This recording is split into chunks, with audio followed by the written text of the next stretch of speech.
오늘 말씀은 호세아서 14장 1절에서부터 9절 말씀을 중심으로 해서 회개할 때 주시는 복이라고 하는 주의를 가지고 우리 함께 말씀을 나누려고 합니다.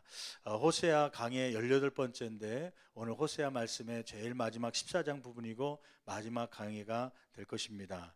여러분, 징계의 목적, 하나님의 징계의 목적은 무엇입니까? 그 목적은 죽이려고 하는 것이 아니라 오히려 치료하고 살리는 일에 그 목적이 있는 줄 믿습니다. 자녀들을 키우면서 때로는 매를 들 때가 있죠. 그 매를 통해서 이 아이가 죽기를 바라는 것이 아니라 오히려 잘못된 것을 고치고 또 잘못을 뉘우치고 또 더 성장하기를 원하는, 오히려 그 영혼을 또 그 생명을 살리려고 하는 어머니의 마음처럼 우리 하나님께서 이스라엘 백성들 또 저와 여러분에게 주시는 징계의 목적은 이러한 살리려고 하시는, 오히려 하나님께로 돌아옴으로 더 성장하고 성숙해 가기를 원하시는 하나님의 목적인 줄 믿습니다. 그래서 이 호세아 전체의 주제는 6장에 있는 말씀이죠. 호세아서 6장에 있는 말씀에 보면 이런 말씀이 있죠. 오라 우리가 여호와께로 돌아가자.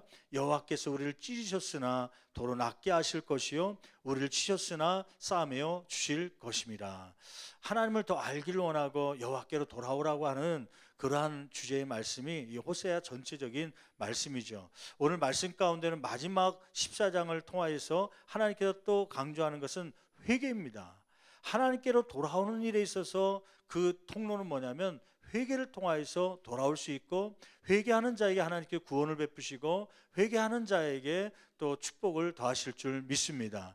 그러면 어떤 것이 회개인가? 오늘 말씀을 통하여 참된 회개가 무엇이고 또 참되게 회개하는 자에게 하나님 어떠한 복을 주시는지 함께 살펴보면서 은혜 받는 저와 여러분 되기를 간절히 축원합니다. 먼저 첫째로, 하나님이 원하시는 참된 회개란 무엇입니까? 여러분, 오늘 2절 말씀에 보면 하나님은 회개할 때 어떤 소나 양을 끌고 오기보다는 말씀을 가져오기를 원하는 것이죠. 한번 2절 말씀 우리 같이 한 목소리로 봉독하시겠습니다.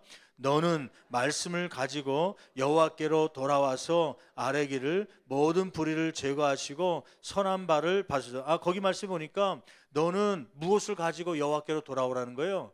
말씀을 가지고. 여호와께 돌아오라는 것은 회개죠. 그동안 바알과 아세라를 우상을 섬겼던 사람이 그것을 멈추고 돌이켜서 이제 하나님을 섬기는 그런 삶을 살기를 원하시는 것입니다. 그런데 하나님께로 돌아올 때 소나 양을 가지고 오라는 것이 아니라 말씀을 가져오라는 것이에요. 여러분, 한번 질문해 볼게요. 말씀을 가져오라는데 그 말씀이란 게 뭐예요? 여호와께 돌아올 때 말씀을 가져와라. 그러면 여러분, 그 당시에는 뭐 구약성경, 모세오경 뭐 이런 것들이 있을 테니까 그 하나님의 말씀을 들고서 오라는 겁니까?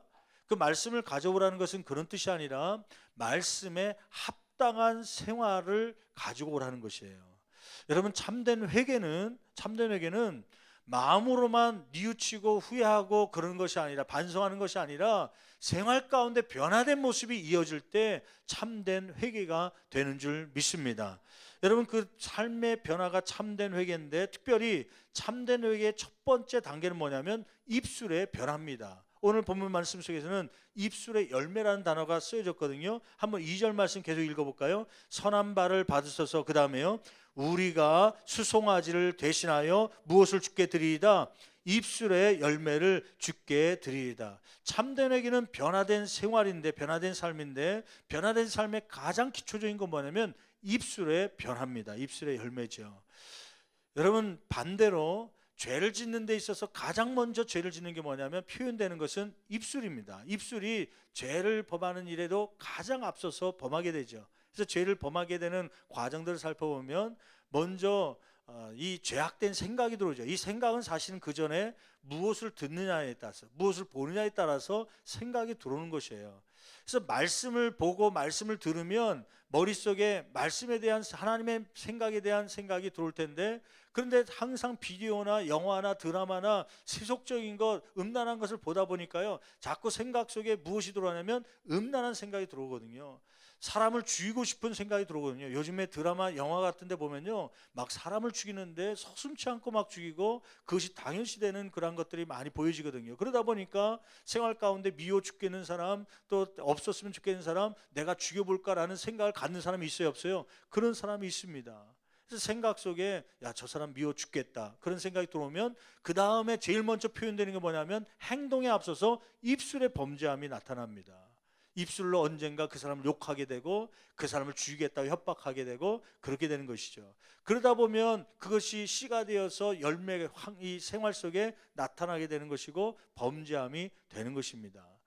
여러분, 죄를 짓는데도 입술이 제일 먼저 범죄할 수 있지만 또 하나님 앞에 회개하면서 거룩한 삶을 사는데 제일 먼저 변화되는 게 뭐냐면 입술의 변화입니다. 하나님께서는 소나 양이나 그러한 제물들을 갖고 오기보다 회개하기로 해서 여호와께 돌이킬 때 무엇을 갖고 오기를 원하냐면 변화된 말씀으로 변화된 삶, 그리고 그 중에 가장 입술의 열매를 주님 앞에 가져오기를 간절히 원하는 것이죠. 여러분, 성경에 보면 우리의 입술을 통하여서 이루어지는 두 가지가 있습니다. 하나는 뭐냐면 전도라는 것이에요. 전도, 영혼 구원. 영혼 구원은 우리가 입술로 말하지 않으면 사람들이 들을 수 없고 믿음이 갈 수 없고 믿지 않으니까 하나님의 이름을 부를 수가 없는 것이죠. 그래서 성경 말씀 로마서 10장 14절 말씀 보니까 이렇게 기록하고 있거든요. 한번 찾아볼까요? 로마서 10장 14절 말씀 우리 같이 한 목소리로 봉독합니다. 그런즉 그들이 믿지 아니하는 일을 어찌 부르리. 그들이란 건 누구냐면 교회 바깥에 있는 세상에 있는 사람들, 세상에 있는 믿지 않는 사람들이 어떻게 하나님의 이름을 부를 수 있느냐, 어찌 부르리요. 그 다음에요, 듣지도 못하는 일을 어찌 믿으리요. 듣지도 못했으니, 하나님에 대해서 듣지 못했으니 어떻게 믿게 되십니까? 또 전파하는 자가 없이 어찌 들으리요. 여러분, 전파하는 입술이 없으면 하나님의 이름을 듣지도 못하고 믿지도 못하고 부를 수도 없다는 것이죠. 그래서 입술을 통하여 복음이 전파되고 입술을 통하여 영혼이 구원받게 되는 줄 믿습니다. 여러분, 그런데 요즘에 잘못된 생각들이 기독교인 안에 들어와 있어요. 사탄이 주는, 제가 볼 때는 영혼 구원을 못하게 만드는 작전이라고 생각되는데 관계전도라고 하는 거예요.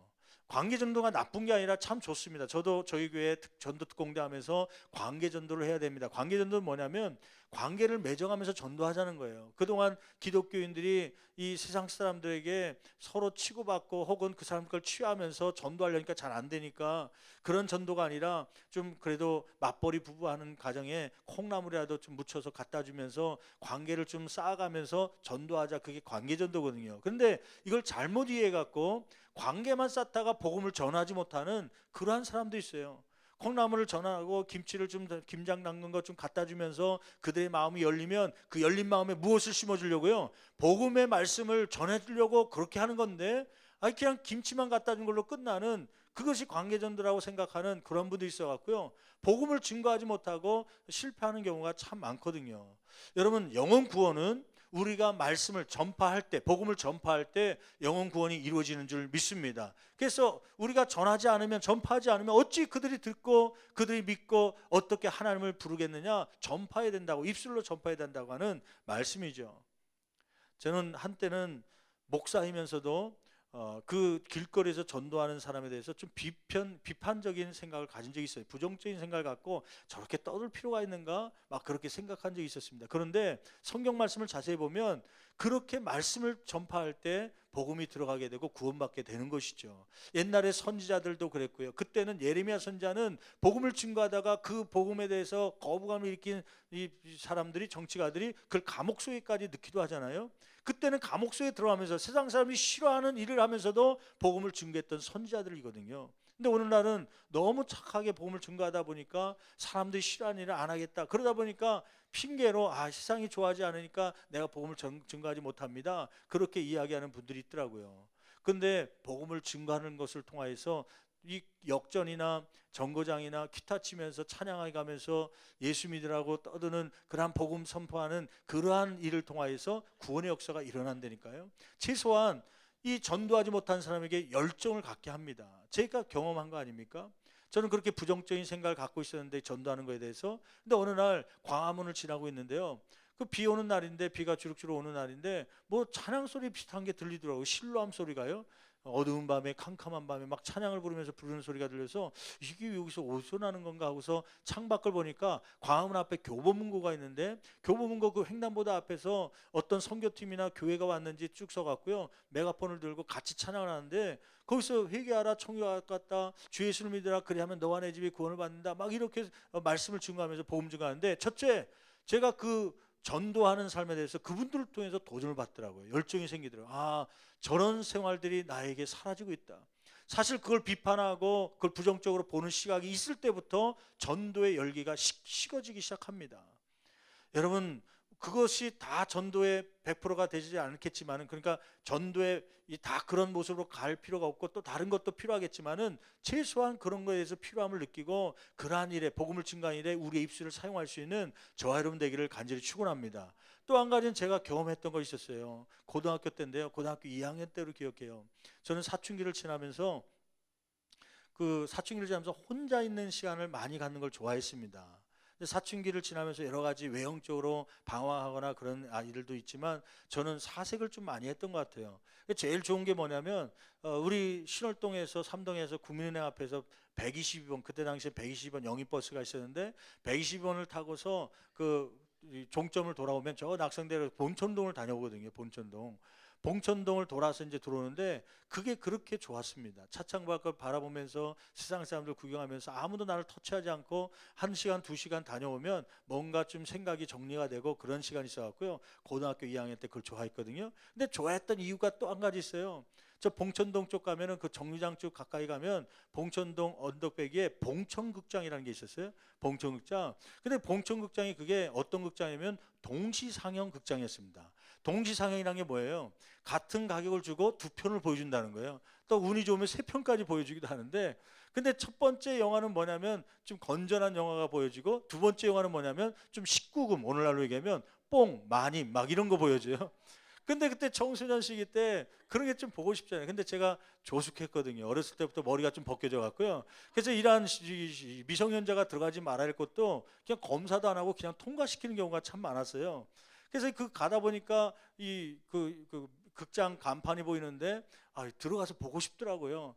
그날 막 그래서 가서 보기도 한 적이 있었죠. 어느 날 사춘기 시절을 지나면서 마음이 괴롭고 힘들고 또 보니까 그 동시 영화 상영하는 봉천극장에 가고 싶어 갖고요. 그래서 그날도 차를 타고 120원 타고 요 가로공원을 지나고 있는데, 저 가로공원 끝에 그때 제1병원 자리 있잖아요. 지금 나누이병원 돼 있는데 그쯤에 갔는데 어떤 교회인가 어떤 선교단체에서 왔는지 그 메가폰 잡고요 떠드는 소리가 있더라고요. 바깥에서 저 뭐 하고 있나 들어보니까 뭐냐면, 근데 그 사람이 저를 눈을 쳐다보니, 저는 차 안에 있고 창문을 통해서 바라보고 있는데 그 메가폰 잡은 남자분이요 저를 향해서 뭐라고 소리치냐면 회개하라 천국이 가까웠다 막 그런 거예요. 그때 마님 그런 영화 보러 가려고 지금 마음에 작정하고 가는 중인데, 그런데 저도 모르게 고개를 푹 숙이면서 딴 데 쳐다보기 시작했죠. 막 가슴이 찔끔거려 갖고요.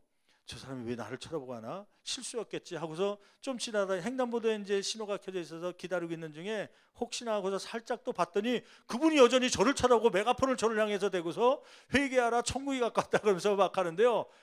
그때 그 음성이 마치 하나님의 음성처럼 들리면서요. 그날 봉천극장 갔겠습니까? 안 갔겠습니까? 가던 길을 멈추고 회개해야겠다. 잘못했구나 그러면서 돌아왔던 적이 있습니다. 그래서 가다가 백구사 저 위쪽에 120원 올라가다가 내리고서 거기서부터 다시 걸어왔던 그런 기억이 있어요. 그때 그 경험을 통하여서요, 여러분 역전 앞에서 전도하고 또는 찬양하는 것이요 별거 아닌 것 같고 때로는 비판적으로 부정적으로 보지만 저처럼 이렇게 회개하고 돌아오는 사람도 있습니다. 여러분 입술로 고백되어질 때 구원의 역사가 이루어진 줄 믿습니다. 그래서 성경에 보면 입술을 도구 삼아서 이루어지는 것 첫 번째는 뭐냐면 영혼 구원입니다. 영혼 구원. 내가 전파하지 않으면 들을 수 없고, 듣지 않으면 믿을 수 없고, 믿지 않으면 하나님 부를 수 없다, 구원받을 수 없다, 이 말씀이죠. 두 번째, 입술을 도구 삼아서 이루어지는 두 번째 일이 있는데 그것은 뭐냐면 회개라고 하는 것입니다. 회개는 입술이 벌어지지 않고서는 죄 사함이 없는 것입니다. 여러분 오늘 가운데 말씀해 보면 하나님께서 우리에게 요구하신 건 뭐냐면 수송아지를 대신하여 입술의 열매를 가져오라는 것이에요.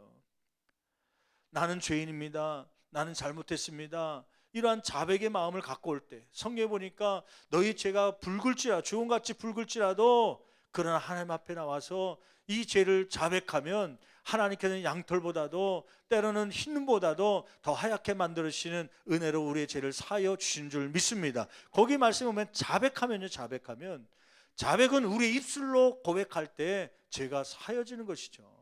근데 어떤 사람들은 잘못 오해해서 그냥 마음속으로 그냥 잘못했구나, 그냥 뉘우치고 후회하면 그것이 사라지는 줄 알아요. 고백해야 되는 것이죠. 고백해. 누구한테 고백하는 거예요? 하나님 앞에 나의 죄를 고백하는 거죠. 누구의 피를 의지해서요? 예수 그리스도의 피를 의지해서요. 근데 어떤 천주교에서는 그걸 잘못 이해하고서 누구한테 고백하면 된다는 거예요? 신부한테 고백하고 고해성 사는 걸 하고 신부가 사해졌느냐 하면 사해진 것처럼 여기는데, 이 사람이 아니라 하나님께 죄를 고백할 때 하나님께서 우리의 죄를 흰눈보다도 양털보다도 하얗게 씻어주시는 은혜가 있게 될 줄 믿습니다. 이러한 전도와 회개죠. 그래서 요한 1서 1장 9절 말씀 볼까요? 요한 1서 1장 9절 거기 말씀해 보면 이러한 말씀이 있습니다. 제가 읽어드리겠습니다. 만일 우리가 우리 죄를 뭐하면 자백하면 그는 미쁘시고 의로우사 우리 죄를 사하시며 우리를 모든 불의에서 어떻게 하실 것이요? 깨끗하게 하실 것이요. 거기 말씀해 보면 자백이라는 게 나와요. 스스로 자자에다 고백한다는 것이죠. 스스로 우리의 입술로 고백하지 않으면 회개가 온전히 이루어지지가 않는 것입니다. 주님께서는 우리에게 말씀을 가지고 돌아오라고 그래요. 그 말씀을 변화된 삶을 얘기합니다. 잘못된 것을 멈추고 이제는 거룩한 삶을 살려고 하는 그 생활을 얘기하는 것이죠. 그 중에 가장 첫 번째 이루어지는 게 입술의 고백입니다. 입술의 열매입니다. 이것을 주께 드릴 수 있는 저와 여러분 되기를 간절히 축원합니다. 두 번째, 하나님 원하시는 참된 회개는 뭐냐면 말씀의 순종은 과거의 삶이 잘못되었음을 깨닫게 될 때 시작된다는 것이죠. 말씀의 변화가 참된 회개인데, 여러분들이 주일날 와서 오늘 예배를 통하여서 회개하잖아요. 요즘에 예배 가운데 잘못된 좀 수정돼야 될 부분들이 하나 있는데, 그것은 뭐냐면 많은 성도들이 교회 와서 회개 기도를 안 한다는 거예요. 어떤 교단이나 어떤 교회는 그래서 이 회개 기도가 따로 있습니다. 고백의 시간이 따로 있어서 2분간 3분간 우리 지난 한 주간에 지나온 삶을 주님 앞에 고백하겠습니다. 예배 순서 가운데 있어서 고백하고 그 다음에 목사님이 그 말씀을 통하여서 제가 사해졌음을 선포하게 되죠. 그러한 시간을 따로 두지 않더라도 저와 여러분들이 교회 나올 때 처음에 앉으면 주보를 보면서 오늘 광고가 뭔가, 오늘 내용이 뭐 있나, 우리 구역 예배 잘 드렸나 보고를 보고, 그런 모습을 하기 전에 먼저 해야 될 것은 주님 앞에 무릎 꿇고 지난 한 주간의 삶 가운데 잘못된 것이 있다면 주님 앞에 고백하면서 용서해달라고 하는, 씻어달라고 하는 그런 회개 기도가 있어야 될 줄 믿습니다. 아무튼 이러한 기도를 가지고 주님 앞에 나오는데, 삶의 변화를 원할 때 먼저 그 삶의 말씀에 순종하는 삶은 과거의 삶이 잘못되었음을 깨닫게 될 때 시작되는 거예요. 여러분 3절 말씀 볼까요? 3절 말씀에 이스라엘 백성들이 무엇을 깨닫죠? 같이 한 목소리로 봉독합니다. 우리가 아수르의 구원을 의지하지 아니하며 말을 타지 않. 거기 보니까 세 가지를 하나님 앞에 잘못됐다고 고백하잖아요. 깨닫잖아요. 첫째는 우리가 아수르의 구원을 뭐 했다는 거예요? 전쟁이 날 때 애굽 나라가 쳐들어오면, 밑에 있는 애굽 나라 쳐들어오면 아수르를 의지해서 우리를 도와주십시오, 하나님을 의지해야 될 이스라엘 백성이 하나님을 의지하지 않고 아수르를 막 의지한 거죠. 또 두 번째는 뭐냐면 말을 타지 아니하겠다. 말을 그동안 타왔다는 거예요. 이 말은 뭐냐면 잉잉거리는 말을 탔다는 말이 아니라, 물론 그 말을 얘기하는데 이 말이라는 것은 애굽을 얘기합니다. 애굽 나라가 말을 많이 생산했고 또 키워와서 막 수출을 했거든요. 애굽 나라에 기병대가 있거든요. 말을 타고 전쟁에 나가는 기병대가 있거든요. 그래서 반대로 아수르가 쳐들어올 때는 애굽을 의지해 갖고요, 우리 기병대 좀 보내주십시오 해 갖고 그 말을 타가면서 전쟁에 임했거든요. 의지해서. 그런 것을 잘못했다고, 잘못된 것을 깨닫게 된 것이죠. 세 번째는 거기 3절 중반절 말씀이니까 다시는 우리의 손으로 만든 것을 향하여 너희는 우리의 신이라 하지 아니하오리니, 우상 숭배를 하지 않겠다는 거예요. 바알과 아세라를 만들어 놓고 이제는 그러한 우상을 만들어 놓고 이 허망한 신들에게 그러한 것을 하지 않겠다고 하는 그런 깨달음이 있게 된 것이죠. 여러분, 삶의 변화가 오기 전에 먼저 가져야 될 것이 있습니다. 그것은 뭐냐면 과거에 잘못된 것을 뉘우치고 깨닫게 되는 그러한 것이 삶의 변화의 시작인 것이죠. 여러분, 지난 한 주간의 삶 가운데 잘못된 것을 발견할 수 있는 귀한 예배 시간 되기를 간절히 축원합니다. 세상 가운데 있을 땐 잘 모릅니다. 직장 가운데 있을 때는 똑같은 사람들이 있다 보니까 내가 무엇을 잘못했는지 잘 모르죠. 그런데 주님 앞에 말씀을 듣기 위해서 주일날 예배 나올 때 이러한 예배드리는 가운데 하나님께서 우리를 조명하여서 우리의 잘못된 죄악들을 들춰내시고 바라보게 하시는 그 은혜가 있게 되는 것이죠. 이러한 은혜가 오늘 예배 가운데도 있기를 간절히 축원합니다. 그러면 이렇게 진정 참된 회개, 입술로만 하는 것이 아니라 삶의 변화를 통하여서 마음 가운데 생각만 하는 것이나 삶의 말씀을 통하여서 변화를 통하여서 회개하는 참된 회개가 있는 자에게 하나님은 어떠한 복을 주신다고 말씀하십니까? 4절 상반절 말씀 보니까 죄악된 것, 잘못된 것, 그 반역을 고쳐주시겠다고 말씀하죠. 한번 4절 말씀 같이 한 목소리로 봉독합니다. 내가 그들의 무엇을 고치며? 반역이라는 게 뭐예요? 하나님을 섬겨야 될 이스라엘 백성들이 하나님을 섬기지 않고 아수르나 애굽을 막 섬겼거든요. 그것이 하나님께서 영적인 반역이었습니다. 그 반역을 누가 고쳐주겠다는 거예요? 하나님께서 고쳐주겠다는 거예요. 여러분 좀 이상하지 않습니까? 여러분 삶의 변화는 누가 하는 거예요? 내가 변화 갖는 거 아니에요? 내가 훈련하고 내가 노력하면 바뀌는 거 아닙니까? 근데요, 회개 역사, 잘못된 것을 고치기 위해서는 내가 노력한다고 되는 것이 아니라 누가 고쳐주셔야 되는 거예요? 하나님께서 고쳐주셔야, 그래야 이 반역조차도 바뀌게 될 줄 믿습니다. 어떤 집사님이 그런 간증이 있어요. 목사님, 제 과거를 얘기할게요. 그러면서 얘기하는데요, 그분이 잘못된 습관을 갖고 있었대요. 그 습관 중에 하나는 뭐냐면 이제 흡연이었습니다. 집사님으로 교회에서는 인정받고 있으면서도 불구하고 남들이 보지 않는 곳에서 담배를 피고 있었던 그런 습관이 있었다는 거예요. 그게 성경적으로 담배 피는 것이 죄냐 아니냐를 따지기 전에 이분의 마음 가운데 무슨 생각이 들었냐면, 하나님께 주신 물질을, 이 몸을 망가뜨리는 담배, 또 가족들의 건강을 해치는 그 담배를 피는 것에, 그걸 구입하고 하루에 한 갑 두 갑 막 피는 것에 돈을 쓴다는 것이 나중에 예수 믿다 보니까 그게 마음의 부담이 되고 잘못되었다는 것을 깨닫게 되었고, 이것을 끊어보자라고 마음에 결단을 한 거예요. 근데 듣다 보니까 어느 기도원 가면 잘 끊어진다고 들었냐면, 한월산 기도원을 가면, 그 당시에 한월산 기도원 가면 담배 끊는 거 금방 끊을 수 있다, 그런 얘기를 듣고요, 한월산 기도원을 간 거예요. 근데 가는 날부터요, 아예 작정하고 호주머니에 무엇을 갖고 왔냐면 담배 몇 갑을 가지고 들고 한 거예요. 왜냐하면 기도원 가서 혹시 피고 싶으면 거기서 피려고요. 근데 첫날부터 아니나 다를까 목사님이 설교하는데 혹시 갖고 있는 구습이 있다면 쓰레기통에 버리십시오 막 그러면서 강조하니까 할 수 없이 마음에 찔림이 있어서 쓰레기통에 버린 거죠. 그리고 이제 이틀 동안은 열심히 참았습니다. 참아보자 5일 동안 집회하는데 그 참고서 한번 해보자. 그러고서 이제 아침에 일어나서 자다가 일어나서 또 생각나지만 그걸 참고, 또 밥 먹고 나서 또 식후에 30분에 또 하는 거 있잖아요. 또 참고, 그러면서 하여튼 이렇게 참아가면서 있다가 드디어 3일째 수요일 날 아침에 일어났는데 도저히 못 찾겠다는 거예요. 그래서 그 버렸던 쓰레기통을 가서 뒤져가면서요, 자기가 버렸던 담배각을 찾아서 그를 피기 시작했대요. 얼마나 맛있던지요. 하여튼 뭐 그날 또 식사하면서 또 피고, 몰래 그 사람들 보면 뭐라고 그럴 테니까 하늘산 기도원 저 산속 골짜기로 들어가서 피고 내려오고 그랬다는 거예요. 그러고선 드디어 금요일 날 새벽이 되었습니다. 금요일 새벽이 마지막 집회인데, 그 당시에 금요일 날 새벽이 됐는데 한심하더래요.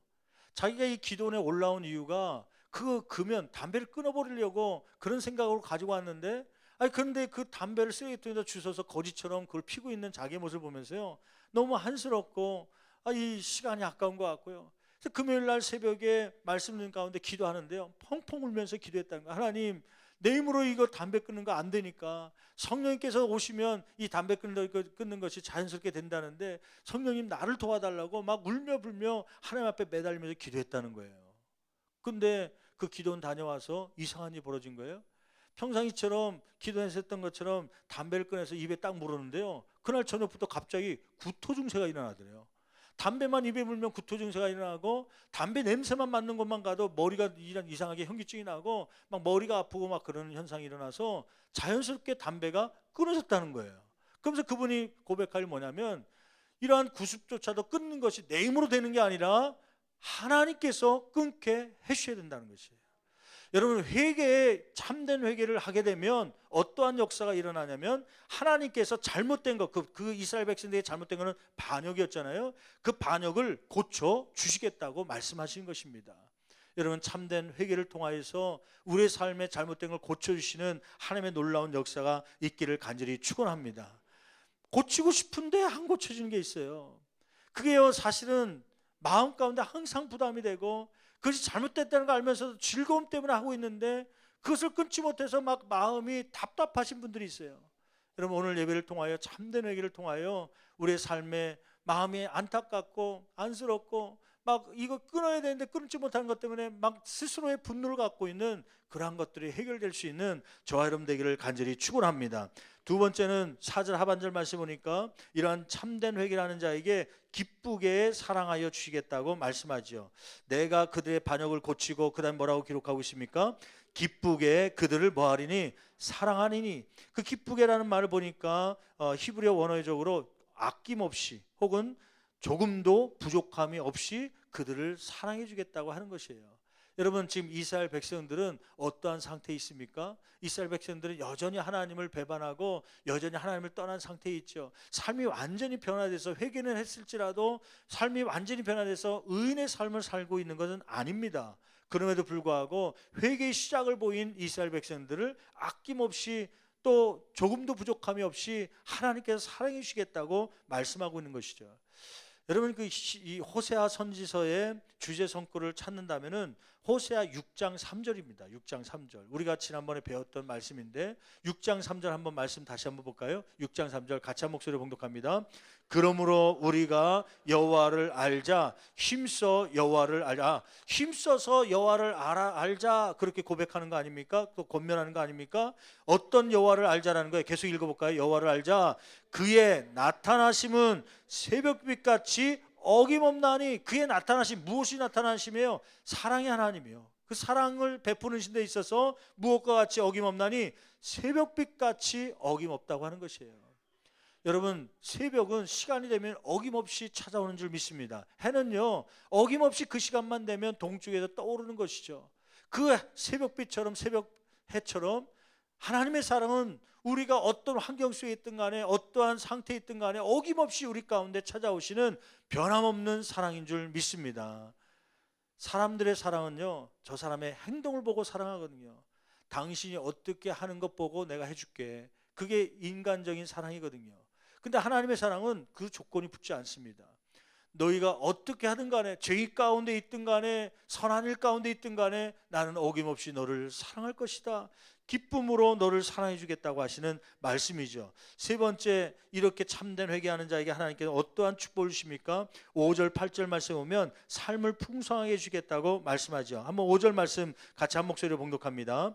내가 이스라엘에게 이슬과 같으리니 그가 백합화 같이 피겠고 레바논 백향목 같이 뿌리가 박힐 것이라. 거기 보니까 8절까지요 6가지를 비유해서 내가 이것과 같이 해주겠다. 첫째는 뭐냐면 백합화 같이 피어나게 해주겠다. 나라를 건국하고 또 세워주겠다. 아름답게 해주겠다는 말씀이죠. 레바논 백향목 같이 뿌리가 박히게 해주겠다. 뿌리가 박힌다고 하는 것은 이제는 거센 비바람이 쳐도 흔들리지 않는, 뿌리에 채 뽑히지 않는 그러한 레바논 백향목 같은 그러한 은혜를 주겠다고 하는 것이죠. 여러분, 이 은혜가 저와 여러분 가운데 있기를 간절히 축원합니다. 여러 가지 고난과 환난이 올지라도 우리의 삶을 레바논 백향목같이 뿌리를 박게 해주셨기 때문에 흔들리지 않는, 그러한 방황하지 않는 인생 되기를 간절히 축원합니다. 그의 가지는 펴지며 6절 말씀 보니까 아름다움은 감람나무 같이 하겠고, 또 그 뒤에 말씀에 보니까 7절 말씀에 곡식까지 풍성할 것이며 포도나무 같이 꽃이 필 것이며 그 향기는 레바논의 포도주 같이 되리라. 이 포도주의 향기가 널리 퍼지는 것처럼 이스라엘의 백성들 풍성케 해주시고 강건케 해주셔서 이웃나라에 소문이 날 정도로 만들어주시겠다고 하는 그 풍성함에 은혜를 주시겠다는 약속이죠. 어떤 자들에게요? 참된 회개를 하는 자에게. 이렇게 백합화 같고 백향목 같고 감람나무 같이 할 수 있는 이유는 하나님께 무엇과 같이 임하기 때문이에요. 5절 말씀이니까 내가 이스라엘에게 무엇과 같으리니 이슬과 같으리니. 여러분, 이스라엘 백성들은 이 비도 중요하지만, 물론 비가 자주 오면 좋지만 이 이스라엘은 우기 때만 옵니다. 겨울철에만 와요. 그래서 11월에서 3월까지만 비가 오고 4월부터 10월까지 거의 8개월 동안은 비 한 방울 나오지 않는 사막기후 아닙니까? 그 사막기후 가운데 여름철에 농작물을 키울 수 있는 비결은 뭐냐면 이슬입니다. 이슬이요. 이슬이 얼마나 흠뻑 젖게 되는지, 그 잔디밭을 신발을 신고 걸으면 운동화 다 젖을 정도로 이슬이 흠뻑 젖는 곳이 바로 이스라엘 팔레스틴 지역의 기후지요. 이렇게 하나님께 이슬과 같이 언제 내렸는지 모르는 것처럼 이런 삶 속에 속속이 우리 가운데 역사하여 주셔서 이러한 풍성함을 주시겠다고 하는 말씀입니다. 여러분, 우리의 삶 가운데 참된 회개를 통하여서 하나님께서 우리에게 풍성하게 주시겠다고 하는 이 약속들이 그대로 이루어지는 저와 여러분의 삶이 되기를 간절히 축원합니다. 여러분, 말씀을 마치면서 제가 한 기업을 소개하려고 그래요. 크래프트라고 하는 회사를 아십니까? 크래프트라는 회사를 물어보면 잘 모를 거예요. 근데 거기서 나오는 상품들을 이야기하면 그 회사구나라고 이해할 거예요. 먼저 첫 번째로는 미국 같은 데서 들어오는 수입 치즈 가운데, 그 치즈 가운데 수입 미국에서 나오는 것 대부분이 한국에 들어오는 것이 크래프트 치즈가 있어요. 크래프트 치즈가 뭐 그것도 잘 모르겠다 그러시면 이 회사에서, 식품 회사에서 만드는 것 커피 종류가 있는데, 커피 가운데 뭐가 있냐면은 맥심이라는 거 있잖아요. 맥심 혹은 맥쉘 하우스 막 이렇게 있는 커피가요, 그 크래프트 회사에서 나오는 거예요. 그래서 지금 맥쉘 하우스 이런 커피 보셨죠? 이게 크래프트라고 하는 그 회사에서 나오는 거고요. 아이들을 키우는 부모들이 이해하기 쉽게 하려면 오레오라고 하는 것이 있어요. 오레오. 검은색 크래커예요. 크래커. 이 검은색 크래커인데 그 사이에 크림을 넣어갖고 판매되는 크래커가 있습니다. 아이들 이 오레오 크래커 미칩니다. 하여튼 그게 어디서 나오는 거냐면 크래프트라고 하는 그런 회사에서 나온 거거든요. 이 크래프트 회사의 창업주가 있습니다. 창업자가 누구냐면 제임스 크래프트라고 하는 그 회장의 이름을 따서 사업이 된 거거든요. 그래서 크래프트 회사인데 그 창업주가 제임스 크래프트입니다. 이 사람은 신실한 기독교인이었습니다. 처음에 이 회사를 세울 때 믿음을 가지고 세웠죠. 신앙생활을 잘 했습니다. 그런데 믿음의 동력자들의 기도를 받으며 사업장이 날마다 부흥됐죠. 잘 성장됐죠. 그래서 매출도 점점 많아지고 종업원 수도 점점 많아지고 그렇게 막 상승가도를 달리고 있었던 때에 어느 날 갑자기 이유도 알 수 없게 점점 매출액이 줄어들면서 급성장하던 회사가 갑자기 운영이 어려워지기 시작합니다. 또 적자가 생기기 시작합니다. 생산 라인은 멈추기 시작했고 종업원들이 월급을 제대로 안 주니까 하나둘씩 떠나게 되는 그런 일들이 벌어졌죠. 안타깝고 어쩔 바를 모르던 크래프트 이 창업주는 가까운 친구, 믿음의 동력자였던, 기도의 동력자였던 친구를 찾아가서 하소연합니다. 이해할 수 없는 일들이 벌어지고 있음을 이야기하는 것이죠. 급성장했던 회사가 갑자기 막 하락하고 있으니까요. 그 친구에게 그러한 이야기를 하면서 중보기를 요청했을 때 그 친구가 이러한 말을 합니다. 나는 솔직히 자네 회사가 망할 줄 알았네.